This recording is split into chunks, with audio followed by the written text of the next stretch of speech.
Bien, ahora sí, me toca tener el honor de presentar a Agustín Laje. Él es politólogo, investigador y comunicador, licenciado en Ciencia Política por la Universidad Católica de Córdoba, máster y doctorando en Filosofía por la Universidad de Navarra.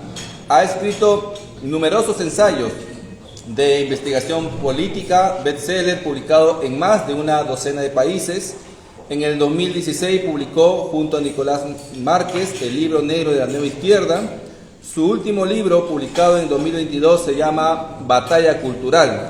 Se encuentra actualmente como número 1 en ventas en la sección Sociedad y Ciencias Sociales en español de la plataforma Amazon. Colabora en más de una docena de think tanks en la región y sus presentaciones y video, conferencias contra el marxismo cultural y denunciando la ideología de género, tiene pues millones de vistas en sus redes sociales. Con ustedes, Agustín Laje Rigoni.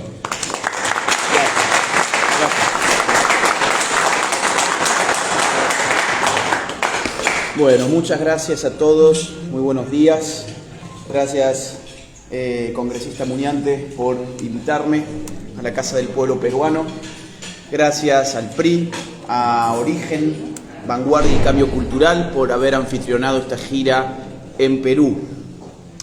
Juliana dijo una palabra que creo que podemos partir desde ahí: libertad.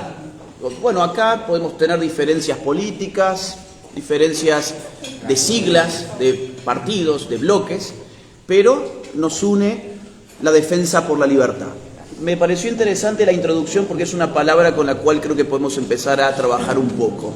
Hoy la libertad está en peligro en más de un sentido y por más de una fuente.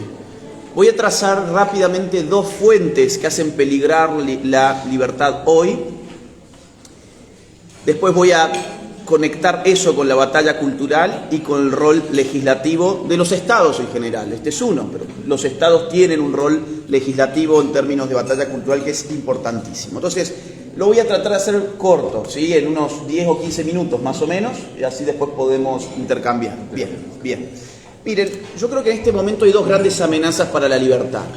Una le podemos llamar globalismo, que es la cesión progresiva de soberanía nacional a organismos internacionales, que fijan una agenda homogénea para todos los pueblos, una agenda que no tiene que ver con los deseos de nuestros pueblos, con sus formas de vida, con sus costumbres, creencias y formas de organización social. No es una casualidad que en todos nuestros países de golpe aparecen las mismas banderas, los mismos discursos, las mismas palabras, las mismas demandas y los mismos argumentos para meter esas demandas. Les voy a poner el ejemplo más claro de todos hoy, que puede ser el tema aborto. De un momento para otro parece ser que la urgencia en América Latina es terminar con la vida de los no nacidos, que eso nos va a permitir incluso convertirlos en países desarrollados. Y hay gente que se la cree. El periodismo muchas veces se ocupa de que eso sea así, que la gente se cree ese tipo de tonteras. Claro, aparecen los mismos pañuelos en todas partes. Cuando uno empieza a investigar va a ver que las mismas fuentes de financiamiento están en todas partes. Cuando investiga uno un poco más ve que a la gente en verdad no es un tema que le, estructure su día a día. En un país, por ejemplo, voy a hablar de otro país, México. En México, de hambre, por año se mueren, ¿sí?, de hambre, alrededor de 3.000 mujeres, de hambre. Ahora, cuando uno va a ver las cifras de muertes por abortos clandestinos, uno encuentra en el último año 42. Pero ¿cuál es la urgencia en México? De todos, los medios, las feministas, la farándula, los movimientos sociales, los políticos, es el aborto. Tanto así que lo empiezan a llevar a distintos estados y ya lo han legalizado más o menos en 7. La Corte Suprema, yo no sé si ustedes vieron el video, los jueces diciendo estamos ganando la batalla cultural. Es decir, este no es un término que nosotros no estamos inventando acá. Los propios jueces de la Corte Suprema dicen estamos ganando la batalla cultural porque cambiamos el lenguaje. Búsquenlo, los jueces. Cuando uno empieza a escarbar un poco más, empieza a ver que el asunto del aborto al final no era una cuestión de los derechos de la mujer, de disponer de su cuerpo, ¿no? Cuando uno empieza a investigar un poco más, ve que es una orden de Naciones Unidas, que es una orden que data del año 1994, que se dio en el marco de la Conferencia Internacional de Población celebrada en el Cairo, donde en las medidas que llevan el número 7 se establece que todos los países del mundo deben legalizar una gama completa de servicios sexuales y reproductivos a más tardar para el año 2015. Y cuando uno se pregunta, ¿y qué es un servicio de salud sexual y en gama completa? Bueno, más abajo se le especifica una serie de medidas que incluyen la interrupción del embarazo, como ellos le llaman. Y uno ahí empieza a darse cuenta, esto no era tanto por los derechos de la mujer, era por un asunto llamado control poblacional, que se fija en ese mismo documento de Naciones Unidas y que podemos encontrar en muchos otros documentos de la ONU, pero no lo voy a extender. Lo que les quiero decir es lo siguiente: estamos viviendo un momento bisagra en donde se está reestructurando la forma de la política internacional, que deja de tener su eje en el Estado-Nación como entidad soberana de los pueblos y pasa ese poder a organismos internacionales que, si de algo carecen, es de pueblo, porque no existe tal cosa como el pueblo global, a pesar de que la Agenda 2030 de Naciones Unidas, si ustedes chequean el objetivo educación y desagregan sus metas, van a encontrar que se le pide a los estados que eduquen a los niños en ciudadanía global. Uno dice, pero ¿cómo ciudadanía global? Si el ciudadano es nacional. ¿Por qué yo soy un ciudadano argentino y ustedes peruanos? Porque a mí me define una relación política con mi estado. ¿Y qué significa ser un ciudadano global? Pues que me defina una relación política con un orden global.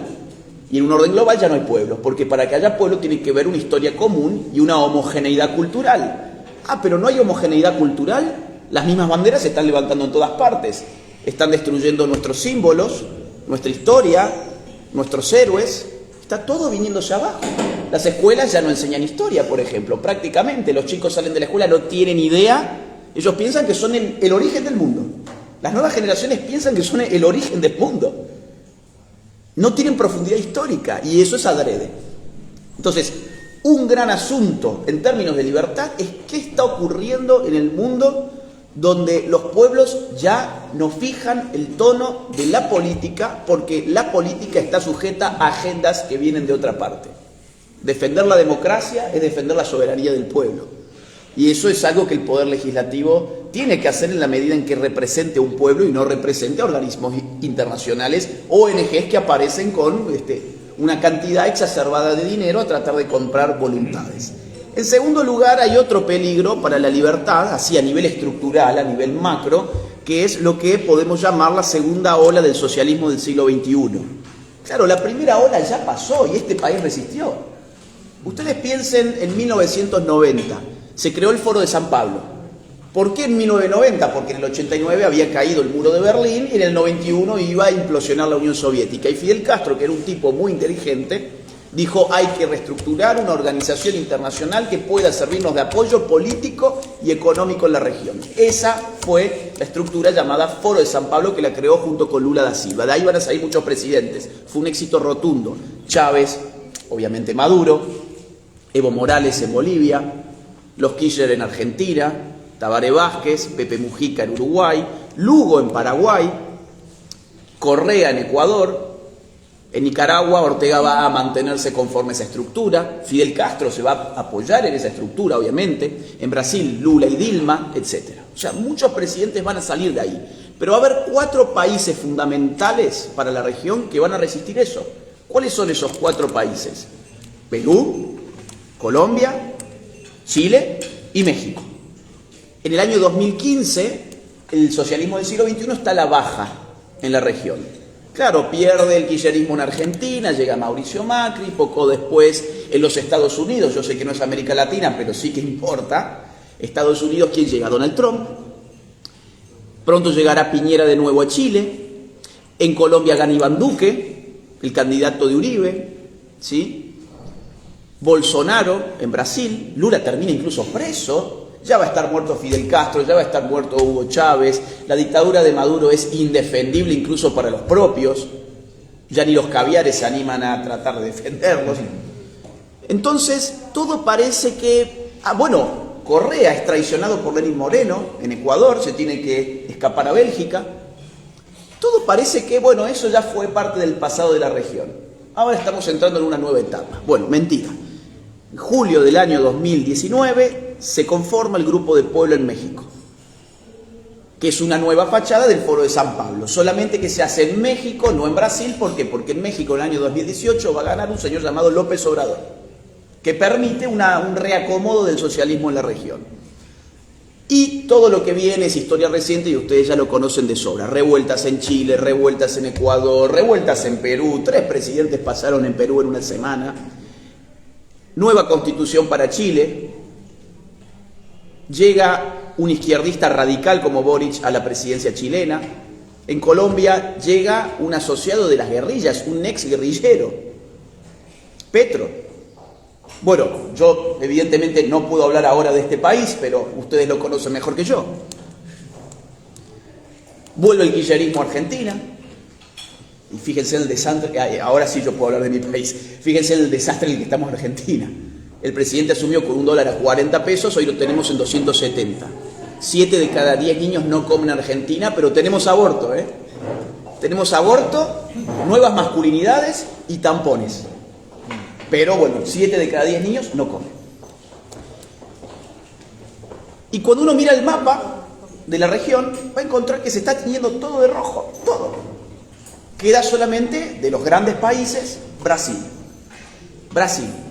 Pero ahora tienen elecciones y Lula se pasea por los países recibido como jefe de Estado. Fíjense cómo lo recibieron en México recientemente, por ejemplo. Impresionante, los 3 poderes como si fuese el presidente actual de Brasil. Claro, ¿qué hace? Y la izquierda sabe apoyarse muy bien en sus socios internacionales. Tienen una destreza envidiable para eso. Es muy probable que Brasil se tiña de rojo muy pronto también. Y si esto es así, ¿qué países no alineados al socialismo del siglo XXI nos quedarían? Bueno, nos quedarían Ecuador, y hay que ver qué es lo que pasa, porque es una crisis política fulminante, Paraguay, Guatemala y Uruguay. O sea, 4 países que geopolíticamente no son centrales para la región. Con lo cual, el contexto que viene, y es lo que les quiero comunicar, aprovechando la palabra que Juliana utilizó, que fue libertad, es un contexto alarmante, tanto esto es como una pinza, ¿no? Por la pata globalista como por la pata del socialismo del siglo XXI. ¿Por qué? Porque pone en peligro libertades fundamentales en distintos ámbitos, por supuesto. Pero la libertad, que es múltiple y a la vez es una sola, hay que defenderla en todos los ámbitos. El conversatorio se denomina poder legislativo y batalla cultural. Yo quiero decir rápidamente qué es una batalla cultural para que nos pongamos de acuerdo con los términos y podamos bajar en este contexto al asunto legislativo. Una batalla cultural es una batalla es una disputa, una batalla cultural es una disputa que tiene por objetivo influir sobre los elementos culturales de una sociedad a través de las instituciones políticas y de los aparatos culturales de esa sociedad. ¿Qué son los elementos culturales de una sociedad? Bueno, muchas cosas. Las creencias, las costumbres, los símbolos, las historias, los mitos, los valores, las normas. Todas esas cosas intangibles que pensamos que no sirven para nada y que nos perdemos de vista, que son precisamente nuestros anteojos con los cuales miramos la realidad. Nuestro acceso a la realidad no es un acceso incontaminado. Nosotros tenemos anteojos, unos anteojos invisibles que le llamamos cultura. Esos anteojos están cargados de, insisto, costumbres, valores, tradiciones, normas, historias. Si yo modifico esos anteojos, estoy modificando la forma en que la gente aprehende la realidad. Y al modificar la forma en que se aprehende la realidad, se modifica la forma en que se actúa sobre la realidad. O sea, hablar de batalla cultural es hablar de poder cultural. Es hablar de la guerra por las palabras, por las historias, por los símbolos, por las costumbres. ¿Quiénes participan en esa batalla? Bueno, lo dije, se hace a través de instituciones políticas, pero a través de aparatos culturales. O sea, se hace, por ejemplo, a través de las escuelas, a través de las universidades, a través de las familias, a través de las iglesias, a través de la farándula, a través del periodismo, a través de las redes sociales, a través de las ONGs. Hay una gran batalla cultural hay muchas batallas culturales importantes que se están desarrollando en todos esos ámbitos. Pero las instituciones formales del Estado son un aparato cultural inmenso. ¿Por qué? Porque son los que tienen la legitimidad política. Entonces, cuando uno piensa la ley ya no como una disposición del Estado, sino como una pedagogía estatal, uno empieza a ver que el Poder Legislativo tiene mucho que hacer en batalla cultural. Una ley no es simplemente decir, por ejemplo, usted no puede hacer esto. Una ley es un precepto moral, depende de una moral. Es más, vuelve hegemónica una moral. Y en esa medida, la ley resulta ser pedagógica. Legalice usted el aborto. ¿Por qué el aborto va a empezar a aumentar en todos los casos? Miren Uruguay, digo, para no irnos a países europeos o al mismo Estados Unidos. Miremos un país de la región que ya lleva varios años con aborto legal. Uruguay. Uruguay lo legalizó en octubre del año 2012. No hay año en el cual en Uruguay no crezcan las prácticas abortivas. ¿Por qué? ¿Por qué? Bueno, porque la ley es pedagogía. Si el Estado te dice, podés abortar, el Estado te está diciendo, no hay nada de malo en que abortes. Y si no hay nada de malo en que aborte, bueno, pues entonces vamos a empezar a cambiar, ¿qué cosa? Los valores de un pueblo respecto a ¿qué? Al respeto a la vida. La ley es pedagógica en la medida además de que usa palabras. Y nunca han sido tan importantes las palabras como hoy.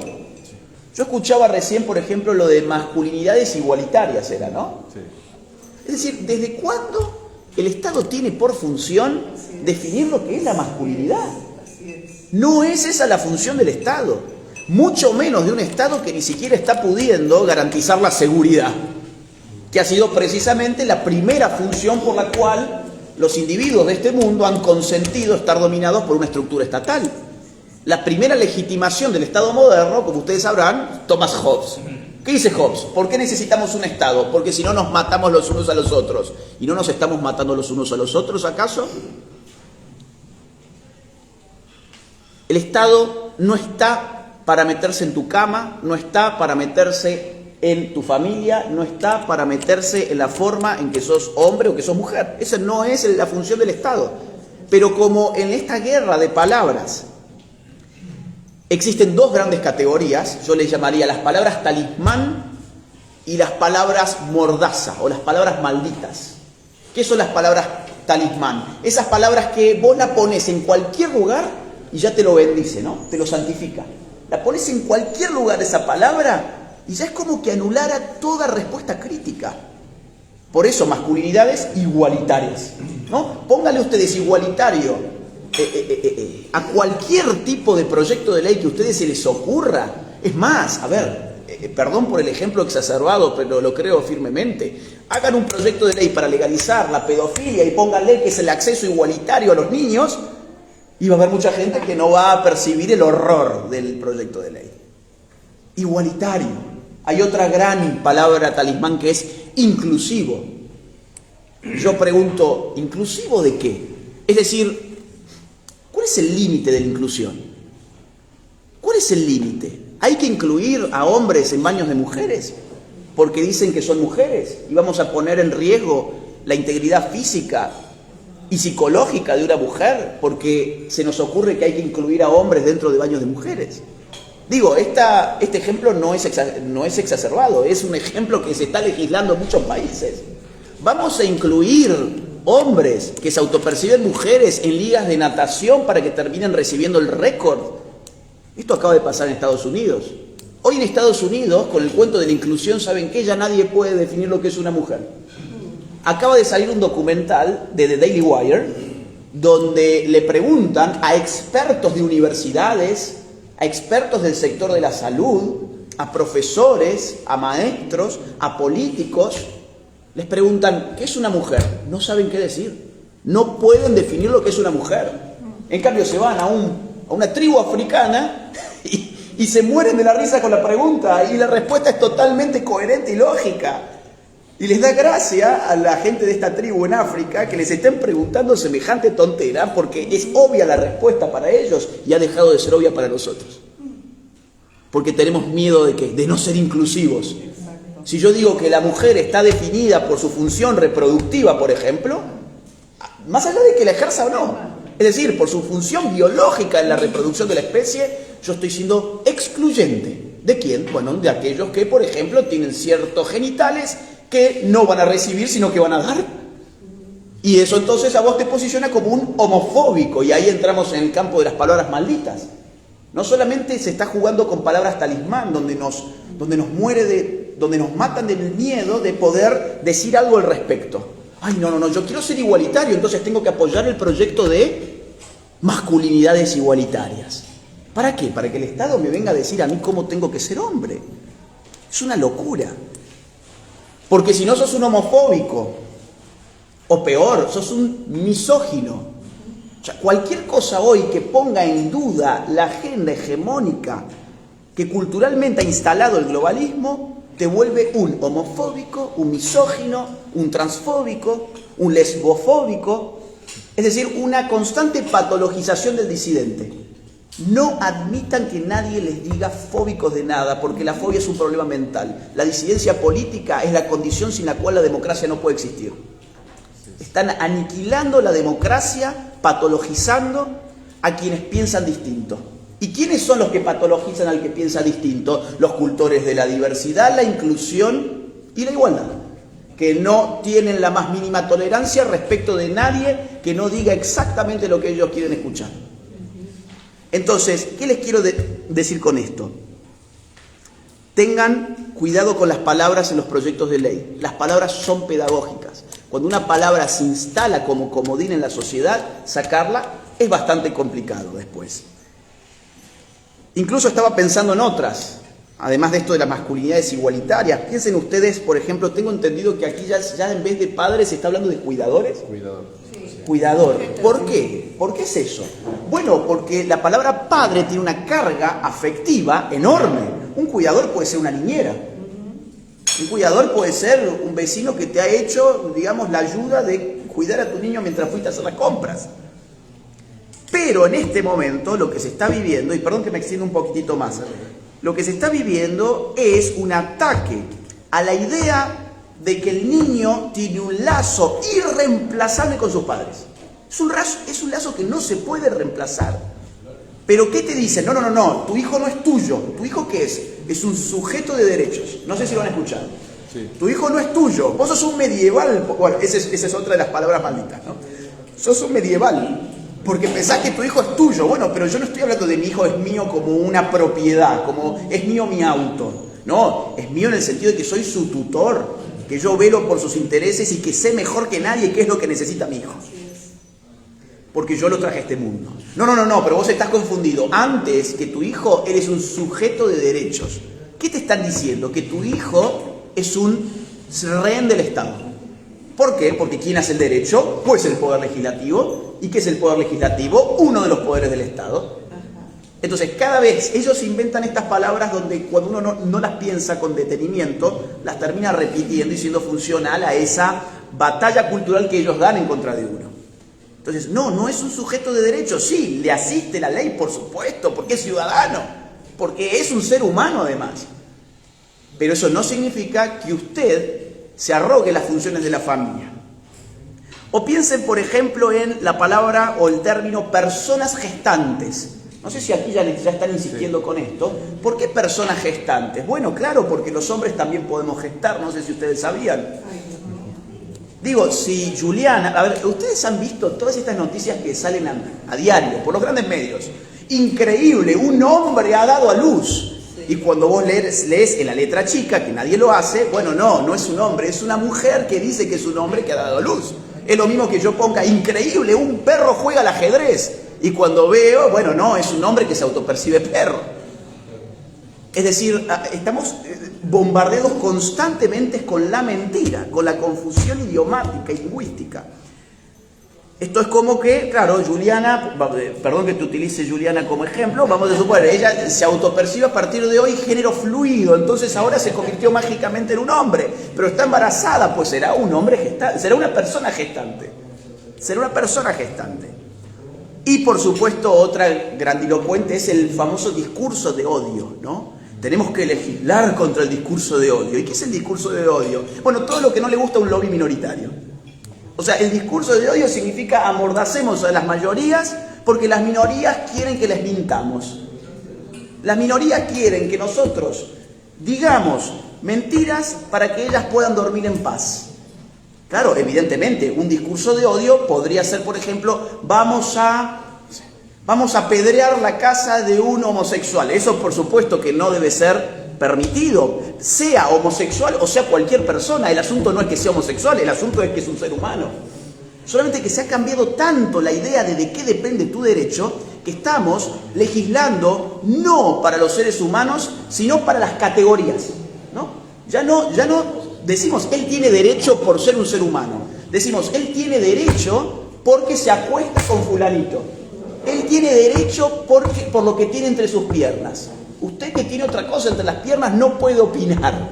Usted no puede opinar de la vida de los seres humanos en gestación porque usted no tiene vagina. Sí. Es una locura. Entonces, cuidado también con el tema de las acusaciones de los discursos de odio. Y voy a cerrar con 2 o 3 ejemplos nada más de hasta dónde puede ir esto. Juliana recién dijo que, digamos, la primera vez que entramos en esta casa fue en el año 2017. Y en ese año había mucho escepticismo con la gravedad de estos asuntos. Es más, parecía, y a mí me habían acusado de ser un conspiranoico, un alarmista, un paranoico que se estaba inventando fake news para escandalizar y generar odio. La gran palabra, odio, ¿no? Bueno, miren, no. Todo esto ha avanzado tanto en todos los países del continente y de Europa también, que las restricciones a las libertades individuales rayan hoy el absurdo. Les voy a poner 2 o 3 ejemplos para no abundar más. Argentina. Yo no sé si ustedes saben, hoy en Argentina, en el nombre del feminismo, tenemos unas leyes de cuotas de género, no solamente para la función pública, sino también para la constitución de sociedades, de empresas, por ejemplo. Vamos a suponer, Alejandro y yo somos argentinos ambos, vamos a suponer, y queremos armar nuestra pequeñita empresa en Argentina. Bueno, vamos a estar en problemas, porque los dos tenemos lo mismo entre las piernas. Entonces, ¿saben qué tenemos que hacer por la ley de paridad de género? Ir a buscar a 2 mujeres para poder cumplir un requerimiento legal, que es ser 2 y 2 en la constitución de una empresa. Bueno, ocurre que no esperamos tantas ganancias iniciales como para poder mantener un directorio de 4 personas. Bueno, entonces no crean su sociedad. Ay, Dios mío. Digo, a ese nivel, claro, pero cuando yo decía las cuotas de género en el sector público son el ingreso a las cuotas de género en el sector privado, decían, no, vos estás loco, ¿qué te molesta? Sos un misógino. Segundo ejemplo, padres de familia. Hay lugares como en Canadá donde los padres de familia hoy están perdiendo sus hijos. Están perdiendo sus hijos, ¿saben por qué? Porque no les permiten hormonizarse teniendo 15 años. A los colegios un buen día se les ocurre decirle a los niños de que ellos pueden ser mujeres si así lo desean y a las niñas pueden ser hombres si así lo desean. Y empieza toda la maquinaria, además de las industrias culturales, Disney a la cabeza, Netflix, etcétera, Sex Education, a mostrarles que esto es fabuloso. Sos una persona que recibe bullying, que estás medio marginado, que no tenés muchos amigos, bueno, te puedes convertir en el chico popular del momento. ¿Cómo? Bueno, diciendo que sos del otro sexo. Eso es lo que hoy se está viviendo. Entonces en Canadá ya hay casos escandalosos donde al padre un buen día le aparece un burócrata y le dice, oiga, usted tiene que permitir que a su hija se le bloquee químicamente el desarrollo de la pubertad con bloqueadores hormonales que se utilizan, ¿saben para quién se utiliza eso? Para la castración química de los violadores. Y usted se lo tiene que poner a su hija, porque ella dice que es un hombre. Y a continuación, en un par de años, cuando vayamos a la etapa de la afirmación de su nuevo género, usted va a tener que proveerle testosterona. Y eventualmente habrá que hacerle una cirugía para retirarle las mamas. Y eventualmente habrá que reconstruir con pedazos de su piel, se le va sacando de ciertas partes del cuerpo, un pene artificial. Y hay padres de familia en Canadá que dijeron que no. ¿Y saben qué pasó con esos padres? Terminaron presos. Presos. O sea, no solamente le sacaron a la hija, en este caso puntual era una hija, el que estoy pensando ahora, sino que terminaron presos. Hoy uno de ellos está libre bajo fianza. Tuvo que poner una fianza, si mal no recuerdo, de $30.000. Y les voy a poner el último ejemplo para no estirarlo más. El aborto. El aborto es fundamentalmente una violación al derecho humano a vivir, a seguir viviendo. Nosotros tenemos un derecho humano fundamental, que a mí no me gusta decir el derecho a la vida, yo digo el derecho a seguir viviendo. Mi derecho es que vos no intervengas en mi proceso vital para interrumpirlo, para terminarlo. Y fíjense ustedes que el aborto, donde se legaliza, empieza a avanzar y avanzar y avanzar. En Colombia, recientemente, 24 semanas de gestación, una mujer ya puede abortar. ¿Por qué? ¿Porque el pueblo lo escogió, lo eligió? No, porque la Corte Suprema se inventó una nueva interpretación y dijo que eso era así. Están usando al poder legislativo, al poder judicial como poder legislativo, violentando los fundamentos de una república. Pero además el aborto trae también un impacto muy fuerte contra la libertad, no solamente contra la vida, contra la libertad. Fíjense ustedes el estado de la libertad de objeción de conciencia, por ejemplo. En Argentina ya no puedes objetar conciencia. En Ecuador acaba de también pasar por el Supremo Tribunal de Justicia una nueva causal de aborto que dice, bueno, está bien, te doy objeción de conciencia, pero vos tenés que proveer todos los servicios para que otro termine de hacer el trabajo sucio. Eso no es objeción de conciencia. Eso no es objeción de conciencia. Entonces, digamos, es una afrenta, obviamente, en primer lugar, contra el derecho a vivir, a seguir viviendo. Y en segundo lugar, es una afrenta contra la libertad de las personas que no quieren ser partícipes de un genocidio encubierto. Bueno, ya me extendí demasiado con el tiempo que había dicho que iba a tomar. Espero que algunas de estas ideas les sirva. Felicidades, porque estoy al tanto de la enorme labor que están haciendo acá. Lo he estado siguiendo. Además he visto que han pasado leyes que son muy importantes. Muy importantes. Por ejemplo, la del Ministerio de Familia. La ONU mandando ahora un comunicado. Ese es el poder global, ¿no? No les importa que haya acá gente que se muere de hambre. Les importa que se cambió el nombre de un ministerio. Y aparte, ¿eso no es más inclusivo? Digo, o sea, en sus propios lenguajes, ¿no es más inclusivo pasar del Ministerio de la Mujer al Ministerio de la Familia, que nos contemple a todos los miembros de la familia? O he visto también, por ejemplo, la ley esta de que los padres puedan consultar el material educativo, pero eso es un derecho fundamental. ¿Cómo a mí no me van a permitir? Es un derecho humano. Desde los primeros tratados de derechos humanos fundamentales figura que la familia tiene el derecho a elegir la educación de los hijos. Esto es un derecho humano fundamental que hemos perdido de vista en las primeras cartas orgánicas de derechos humanos. Y ahora ocurre que no, que está en peligro. ¿Qué es lo que dicen que está en peligro con eso? El enfoque de género o la educación sexual. Pero por favor, ¿qué han logrado con el enfoque de género? Han bajado los ataques contra las mujeres, contra la violencia contra las mujeres, han bajado las violaciones, ha bajado el embarazo adolescente, ha bajado eso. En mi país, por lo menos, de ninguna manera. Cada año es más. Cada año es más. Y cada año ellos tienen más dinero para hacer lo que dicen que va a salvar a las mujeres. A ver, perdón, les cuento la última, y ya me callo la boca, se los prometo. Pusieron un poste, ¿sí? Miren esto, es increíble. Pusieron postes en la ciudad y pintaron alrededor del poste un círculo violeta, ¿sí? En el piso. Y dijeron, esto es una política pública de espacio seguro para la mujer. Y vos veis, es un poste que tiene pintado un círculo violeta. Entonces nadie sabe muy bien cómo funciona eso, si tiene una especie de campo magnético donde vos entrás y el violador se topa contra una fuerza desconocida, una fuerza antipatriarcal y dice, ¿qué ocurre acá? ¿Será el lenguaje inclusivo que me está...? No.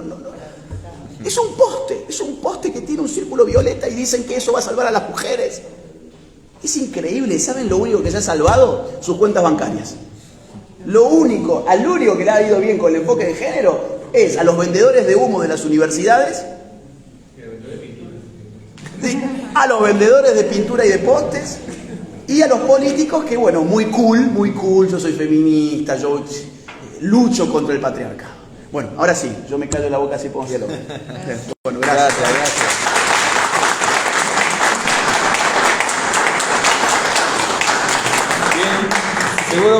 Seguro que les pasa lo mismo que a nosotros cada vez que escuchamos a Agustín, nos queda las ganas de seguir escuchándolo, ¿no? Sí. Siempre nos pasa lo mismo, siempre hay algo más que descubrir, algo más que nos quiera contar. Pero bueno, vamos a pasar a este momento de repente a un diálogo. Yo quisiera empezar con los congresistas.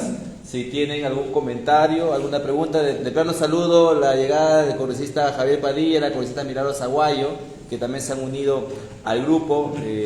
Y bueno, quisiera saber si tienen algún comentario, alguna pregunta. Almirante Montoya, por favor. Una pregunta y comentario, creo, junto. ¿Cómo hacemos para eliminar el enfoque de género acá? ¿Para qué, perdón? Eliminar el enfoque de género de nuestra ley. ¿Cuál sería la recomendación? Mi recomendación es hacer un estudio amplio, longitudinal, para mostrar que ese enfoque no ha resuelto absolutamente nada de lo que decía que iba a resolver. Y al mismo tiempo hacer un estudio de cuánto le ha costado a los peruanos mantener a toda esa gente, que la pasó muy bien, mientras otros la pasaban muy mal. Eso yo he encontrado que es la forma más efectiva de mostrarle a la gente, esto no sirve. Nosotros estamos del lado de ustedes. Es decir, nosotros queremos defender a la mujer. Nosotros queremos reducir las violaciones. Nosotros queremos reducir lo que a mí me gusta más bien llamar violencia intrafamiliar, porque puede venir de ambos lados además. Yo quiero solucionar eso. Yo quiero ambientes más seguros para mujeres y para hombres. ¿O se piensan que los hombres no viven en situaciones de inseguridad? Ahora, tu enfoque no ha servido. Te dimos muchos años para que lo pongas en práctica. Más de 10 años. Sí. ¿Dónde están tus resultados? Quiero verlos. Si tus resultados son buenos, estoy de tu lado, vamos a hacerlo. ¿Saben qué? No tienen que mostrar. No tienen que mostrar. Entonces, yo creo que esa sería la mejor forma. Obviamente, uno luego se puede escandalizar de muchas otras cosas. Me escandalizo porque están queriendo legislar que tiene que ser un hombre desde el Estado, por ejemplo.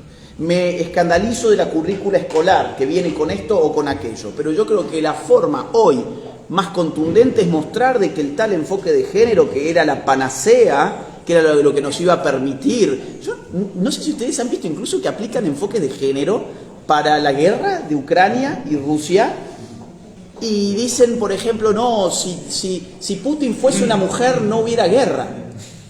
Bueno, está bien, pero lo otro que podemos ver es que en Ucrania los únicos que se han quedado a defender la patria son los hombres, porque las mujeres las han subido, y me parece muy bien, a un tren y se las han llevado de Ucrania, y los hombres entre 18 y 60 años tienen la obligación de morir por la patria. Ay, pero ese es el patriarcado. ¿Dónde es el patriarcado? Entonces ellos tienen todo un bagaje, todo un discurso muy en el aire. Se lo bajemos a los números. ¿Qué has resuelto con esto? ¿Dónde están tus resultados? No tenés ningún buen resultado para mostrar. Movete, deja a la gente que traiga nuevas ideas. Así es. Bien, sí, conocí también Infante, por favor. Buenos días a todos. Bueno, muy precisa es verdad que conferencia, usted va directo al grano, y eso es lo que tiene que ser la cosa, o sea, directo, ¿no? O sea, no estás, como se dice, sin tanto rodeo, así de frente, crudamente la realidad, es la realidad que estamos viviendo. Yo le quisiera preguntar, dice que existen muchas élites, las cuales están haciendo en todo el mundo todo eso. Para usted, ¿quiere que se le toque a usted? Sí, claro, con gusto. Para usted, ¿quién cree que sea esta potencia que en verdad, como podemos observar en el mismo pleno, que hay personas que tratan de hacernos pensar, o que quizás, si no fuera porque ya somos personas mayores, es decir, yo me siento hombre a pesar de que soy mujer y estoy feliz porque vivo como mujer, sí. ¿No es cierto? O sea, como que tú dices, pero si es feliz, o de repente yo no soy feliz con mi pareja, porque de repente no me encuentro la identidad, ¿no?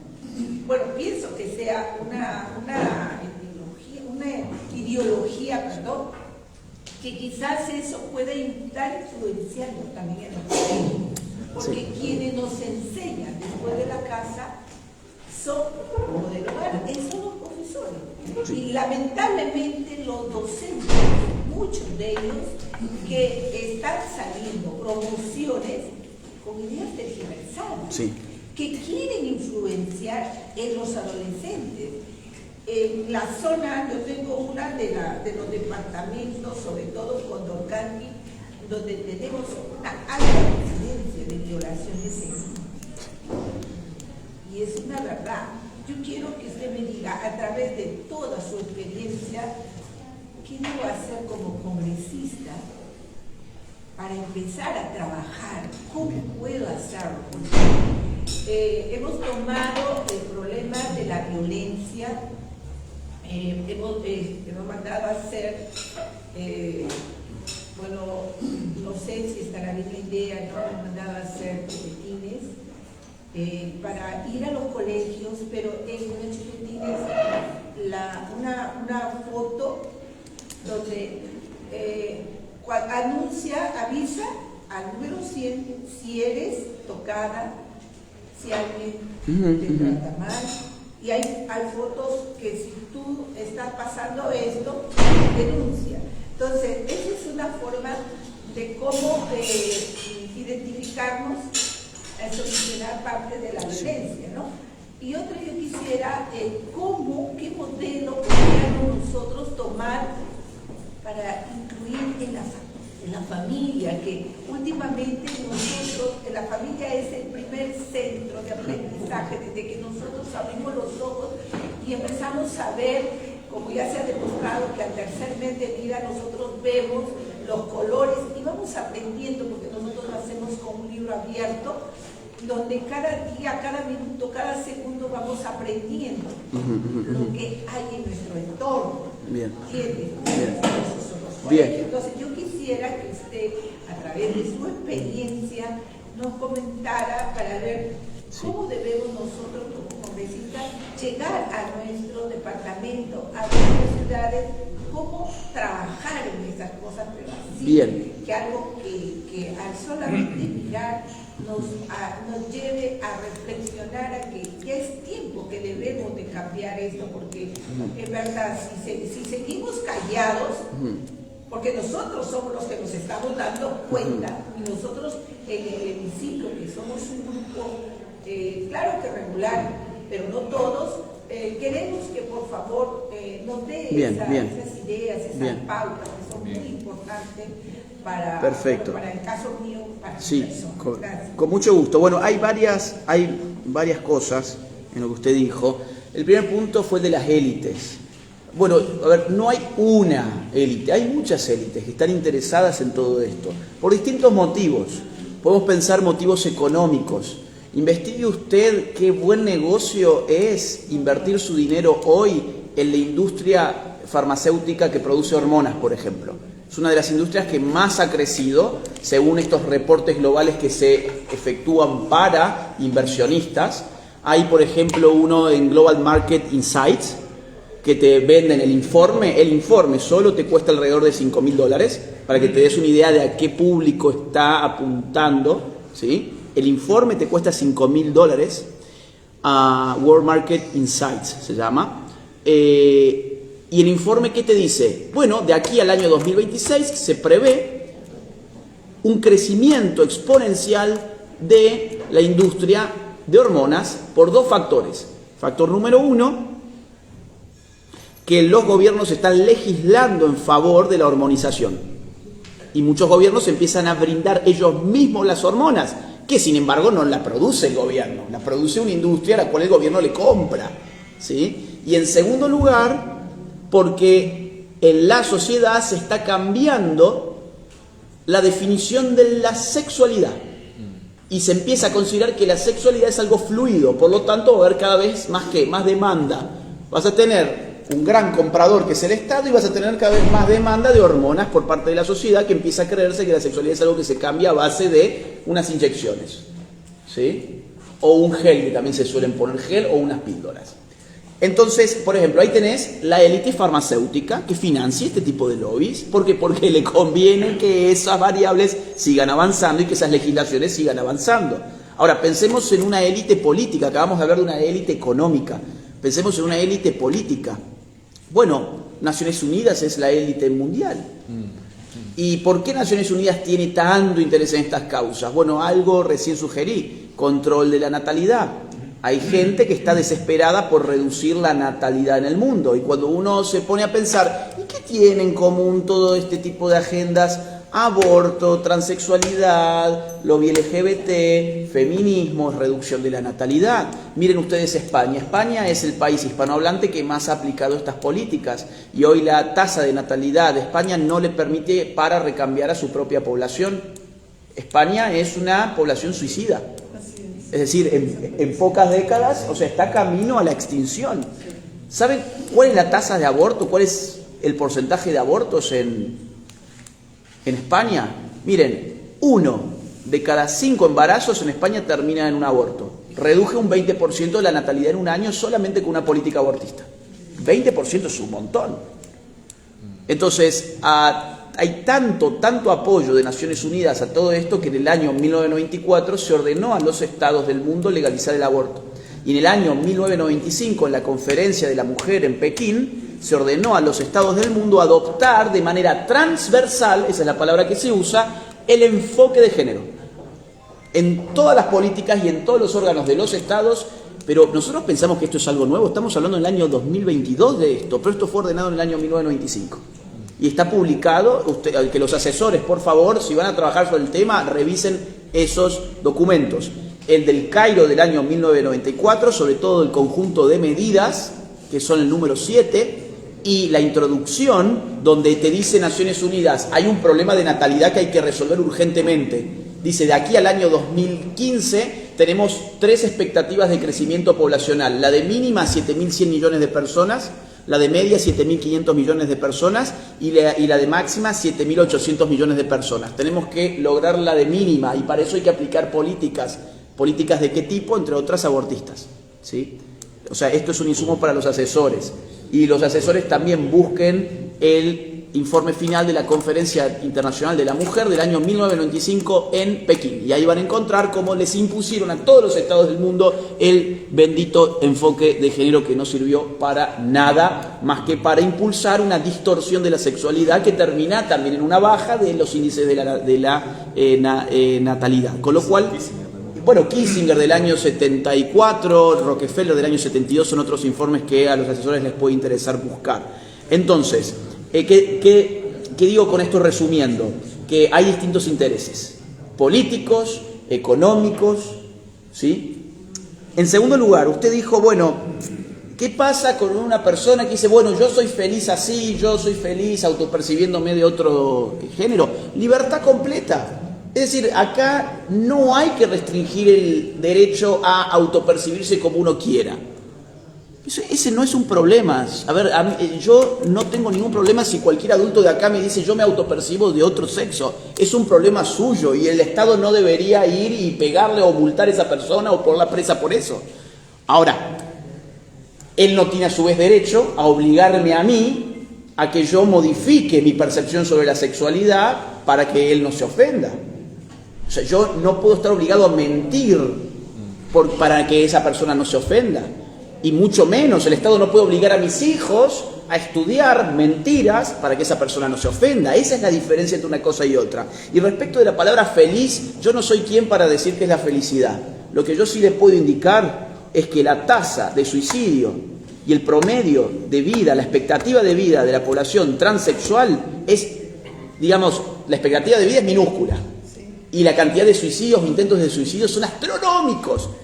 Ay, es que eso es porque ustedes les hacen bullying. No, vayan a ver los suicidios en San Francisco, la capital gay friendly del mundo. ¿Sí? Vayan a ver en los países donde más ha avanzado el género. ¿Cuántos se suicidan? ¿Cuánto? ¿Qué expectativa de vida tienen? Miren, andaba el último dato que vi, si mal no recuerdo, de los intentos de suicidios en un 52%. 52%. Impresionante. Bueno, digamos, yo no soy quien para decir si esa persona es feliz o no, pero si está queriendo cometer un suicidio, yo intuyo que algún problema tiene. Y estar en guerra con tu propio cuerpo es un problema. Te han dicho que podías cambiar de sexo y te hormonizaste, te sacaste pedazos de piel para ponerte en otras partes, te llenaste de plástico el cuerpo y resulta que no has cambiado de sexo y eso se nota. Obviamente vas a caer en una depresión profunda. Otro punto, dijo usted el asunto de la violencia en ciertas regiones, y yo creo que ahí, digamos, lo que se puede aplicar, así en términos prácticos, es lo que se llama el enfoque de familia.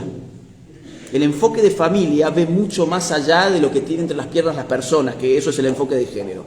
El enfoque de familia considera, y esto también es bueno para los asesores, estudien el enfoque de familia. El enfoque de familia considera que lo que ocurre en la familia es fundamental para la vida de los ciudadanos y para la vida del conjunto social. Cuando uno empieza a fragmentar la familia, lo que está generando son ciudadanos disfuncionales. Es desvío social, dirían en sociología.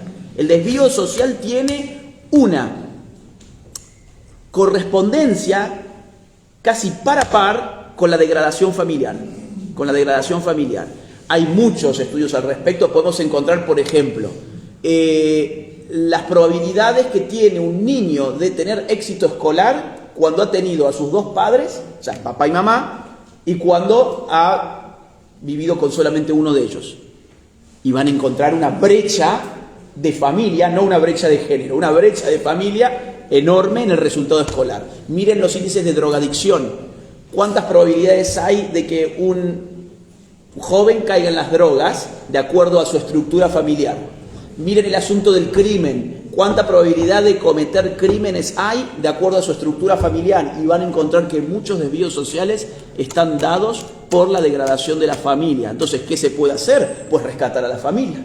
Salvemos a la familia. Entonces, yo ya no me puedo extender más, pero esa es la clave que le doy. Para reemplazar el enfoque de género, se puede apostar al enfoque de la familia. Enfoque de familia, por supuesto que sí. Javiercito, la última intervención para... Agustín está con el tiempo. Claro, no, sí, yo comprendo. Muchas gracias, Agustín, por tu presencia, por tu participación en el evento. Estamos más que contentos por tu presencia el día de hoy. Solo para añadir algo como comentario a la pregunta del almirante, ¿qué hacer frente a esto de ideología de género? ¿Cómo contrarrestarlo? Bueno, desde nuestra posición lo venimos haciendo ya, ¿no? O sea, abogando por leyes que defienden nuestra posición. Pero también es importante el comunicar. Lo que tú estás haciendo es muy valioso y es lo que yo estoy tratando de imitar, porque a donde vamos, ocasión que tenemos, informamos, ¿no? Comunicamos, hacemos saber a la gente de qué estamos hablando. Y a mí me dicen, ¿por qué haces tantos eventos y ocupas los auditorios del Congreso? Bueno, pues son plataformas que me sirven para decir de una manera muy sutil lo que también pienso. No lo digo muy abiertamente, pero lo digo, que provengo de una familia que me hizo lo que soy, ¿no? Que es importante tener papá, que es importante tener mamá, y este es el ejemplo. Entonces uno va enseñando de poco en poco. Por eso es importante comunicar, sí, hacer extensiva la información, usar las redes sociales, todos los medios de comunicación posibles para que la gente esté más enterada, ¿no? Eso es valiosísimo desde mi punto de vista. Dentro de la Comisión de Cultura, sí, ocurrió hace poco que se presenta una propuesta de cambiar el nombre del Ministerio de Cultura por el Ministerio de las Culturas, ¿no? Entonces genera todo un tema interesante, porque con ese criterio, les decía yo, pues tendríamos que cambiar también el Ministerio de la Mujer por el Ministerio de las Mujeres, el Ministerio de Justicia por el Ministerio de las Justicias, el Ministerio de Trabajo por el Ministerio de los Trabajos, ¿no? Pero más allá del término propiamente, hay un tema de inclusión también que quieren meter por ahí, ¿no? Entonces, hay infinidad de formas como ellos están introduciéndose de una manera muy camuflada y en otras muy evidentes, ¿no? Entonces nosotros tenemos que hacer algo, no podemos seguir cruzados de brazos, ¿no? Y creo que lo que estás haciendo tú acá lo tenemos que seguir imitando. Muchas gracias. Muchísimas gracias, congresista. Yo voy a dar alguna idea sobre lo de la comunicación. Sí, comunicar es importante. Usted recién dijo, hay que ir al grano, ¿no? Y creo que esa es una buena fórmula, no hay que estar dando tanto rodeo. Yo tengo la impresión de que el pueblo quiere eso. El pueblo se cansa de escuchar y parece que todos los políticos dicen lo mismo, ¿no? Todos usan más o menos las mismas palabras y dicen y hablan. Es ya casi como los jugadores de fútbol cuando termina el partido y el periodista va, bueno, ¿y qué nos puedes decir del partido? Y vos ya sabés lo que va a decir. Va a decir, bueno, estuvo muy bien, jugamos, dimos todo, intentamos, pudimos a veces, no pudimos otra, pero nos vamos muy contentos. Bueno, es más, yo te lo puedo imitar y ya está. Con los políticos empieza a pasar lo mismo. No hay gran diferencia entre un jugador de fútbol y un político que tiene como un cassette que lanza cosas que no dice nada. Entonces, lo importante incluso a nivel político y de la imagen popular del político es, este tipo habla como hay que hablar. Es decir, va directo, dice las cosas como son, sin miedo. No hay peor cosa que ver un político que tiene miedo. Entonces, primer mensaje, es bueno políticamente, incluso electoralmente, ser directo, hablar con coraje. Y en segundo lugar, claro, uno va a tener que enfrentarse a ataques. Entonces yo lo que sugiero es que con los asesores armen entrenamientos, ¿sí?, donde simulan que el asesor va a ser el abogado del diablo. Y van a ir viendo ahí en donde hay una debilidad. Y es bastante previsible todo lo que los otros te pueden decir, con lo cual no es un ejercicio difícil. El asesor va a pensar cómo irle refutando a usted, se simula una entrevista en un panel de la televisión y le va tirando, mira, esa respuesta que usted dio me parece que está floja, vamos a trabajar en eso. Y los asesores trabajan en una respuesta. ¿Sí? Buscan datos, le dan vueltas, listo, usted ya tiene su respuesta. Entonces usted cada vez va más confiado a la televisión o a sus debates o a donde sea, porque usted tiene algo importante para decir y sin que le pongan trampas. Y lo último, lo de las culturas, bueno, esto tiene que ver con la guerra de las palabras que recién hablábamos. Es una guerra de palabras y tiene que ver a su vez con el globalismo. ¿Por qué? Porque el globalismo depende de destruir la noción de patria. Y la patria es una forma cultural en la cual acordamos distintas personalidades y hay una riqueza cultural dentro de las patrias. Pero no son culturas distintas, es la misma cultura patria que se expresa de distinta manera. Nada más que eso. Así es, gracias. Pastora Milagros Aguayo, por favor, para terminar. Gracias, Alejandro. Quiero felicitar a Agustín Laje por ser una voz en las naciones, una voz en defensa de la verdad y de la vida. Pero me gustaría solamente hacer un comentario. Creo que acá estamos muchos asesores y estamos también varios congresistas que legislemos con una visión clara de quién es nuestro enemigo, ¿no? Porque si nosotros hoy por hoy no estamos legislando y no estamos haciendo políticas públicas enlazadas en la defensa de la verdad, esto nos va a ganar. O sea, yo creo que hay una gran responsabilidad para apoyarnos y cada vez que la congresista Nelly presente un proyecto de ley que esté enlazado en la defensa de la verdad, hacer un frente común, o sea, seamos una muralla en esta nación, seamos una columna en la defensa de la verdad, seamos proactivos. No solamente traigamos ideas a nuestros congresistas de proyectos de leyes que sí, claro, son necesarios. No, entendamos que hay un enemigo y disparemos hacia ese enemigo. Porque si no, estos 5 años van a pasar tan rápido y no hemos hecho nada.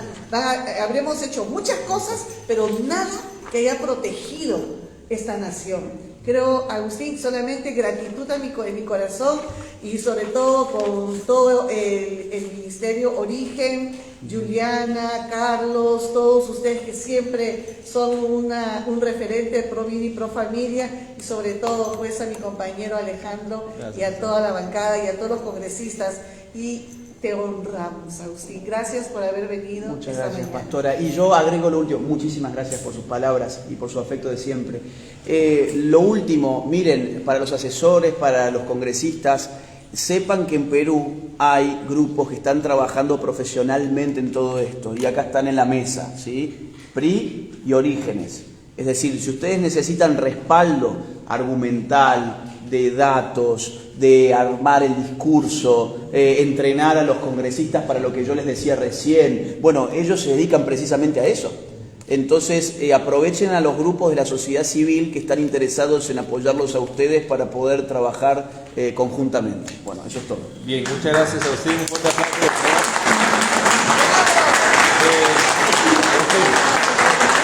Bien, quiero abusar de tu valioso tiempo para solamente, vamos a hacer dos presentes, por favor, permítenos, Agustín. En primer lugar, de parte de nuestro colega, el congresista Edras Medina, presidente de la Comisión de Educación, Juventud y Deporte del Congreso de la República, quiere otorgarte este diploma de reconocimiento, me lo ha encargado a mí, ya que él no puede estar acá lamentablemente, y te entrega este reconocimiento en mérito a su contribución en favor de la sociedad latinoamericana, promoviendo el derecho a la vida, la dignidad de la persona, la familia, la libertad religiosa y la buena educación. Muchas gracias.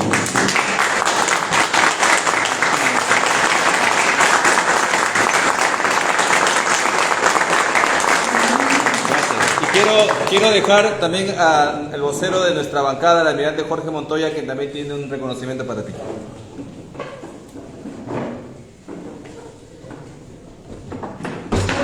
Aquí.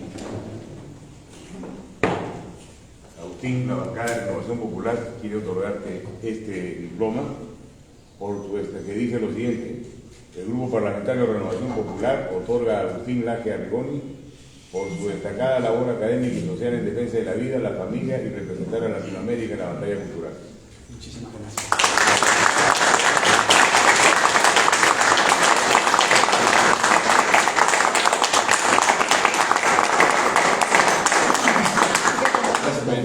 Yo te veo con la bancada, déjame.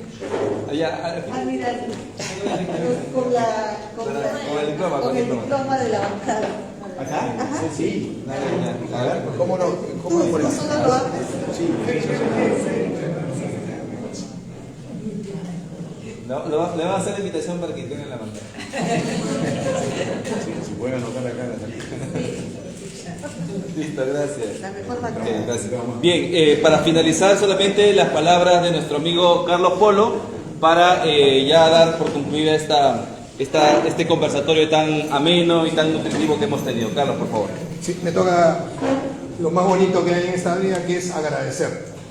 Agradecer al señor congresista Alejandro Muñante por ser el anfitrión de esta reunión, agradecer la presencia de los señores congresistas que nos han visitado, agradecer a los asesores técnicos, a los asesores de prensa, a todos los asesores, las personas que nos han servido.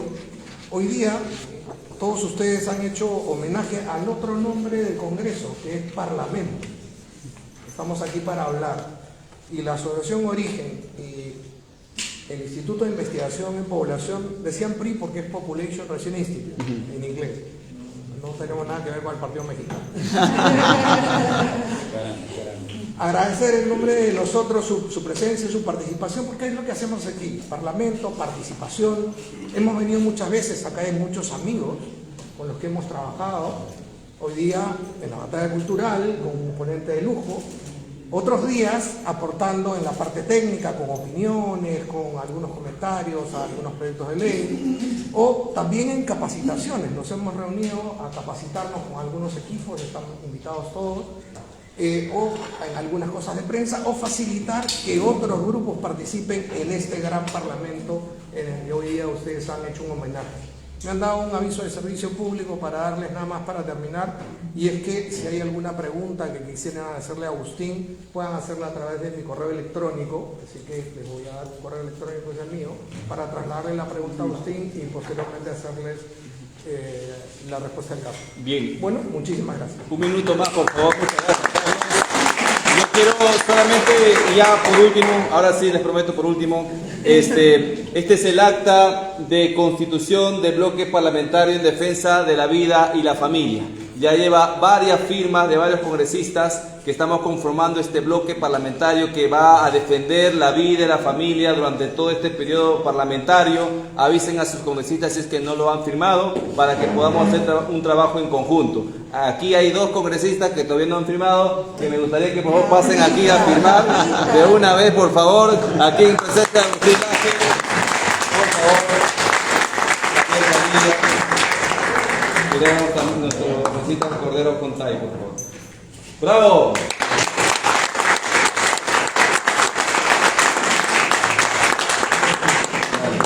Gracias, Javier. Por favor.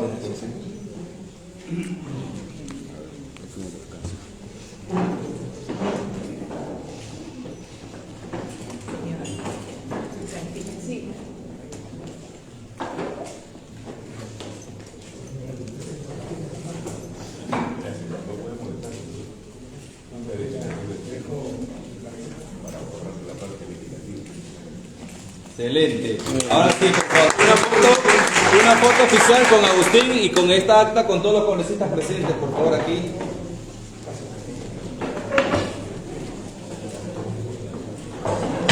Una Mary, por favor, que ella es una flamante firmante del acta. Aquí, ahí. Mary es una de las nuestras. Vamos, Mary, vamos, Mary.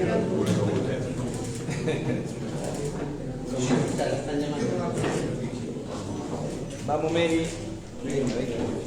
¿Falta alguien más? Ah, sí, ahí. A ver.